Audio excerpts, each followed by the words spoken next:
சங்கீதம் 27. கர்த்தர் என் வெளிச்சமும் என் இரட்சிப்புமானவர், யாருக்கு பயப்படுவேன்? கர்த்தர் என் ஜீவனின் பெலனானவர், யாருக்கு அஞ்சுவேன்? என் சத்துருக்களும் என் பகைஞருமாகிய பொல்லாதவர்கள் என் மாம்சத்தை பட்சிக்க என்னை நெருக்குகையில் அவர்களே இடறி விழுந்தார்கள். எனக்கு விரோதமாக ஒரு பாளையமிறங்கினாலும் என் இருதயம் பயப்படாது. என்மேல் யுத்தம் எழும்பினாலும் இதிலே நான் நம்பிக்கையாயிருப்பேன். கர்த்தரிடத்தில் ஒன்றை நான் கேட்டேன், அதையே நாடுவேன், நான் கர்த்தருடைய மகிமையை பார்க்கும்படியாகவும் அவருடைய ஆலயத்தில் ஆராய்ச்சி செய்யும்படியாகவும் நான் என் ஜீவனுள்ள நாளெல்லாம் கர்த்தருடைய ஆலயத்தில் தங்கியிருப்பதையே நாடுவேன்.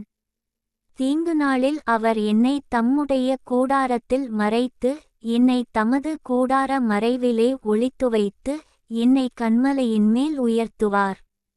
இப்பொழுது என் தலை என்னைச் சுற்றிலும் இருக்கிற என் சத்துருக்களுக்கு மேலாக உயர்த்தப்படும்.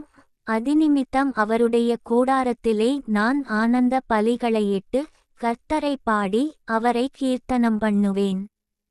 கர்த்தாவே, நான் கூப்பிடுகிற சத்தத்தை நீர் கேட்டு எனக்கு இறங்கி எனக்கு உத்தரவு அருளிச்செய்யும்.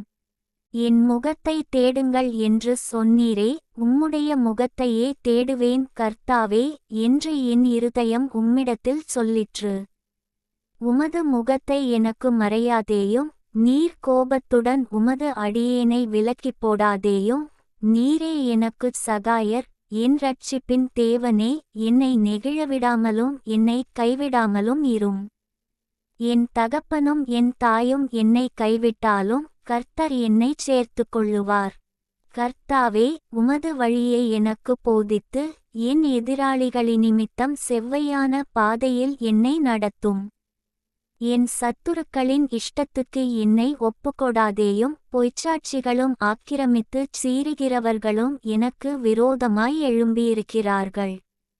நானோ ஜீவனுள்ளோர் தேசத்திலே கர்த்தருடைய நன்மையைக் காண்பேன் என்று விசுவாசியாதிருந்தால் கெட்டுப்போயிருப்பேன்.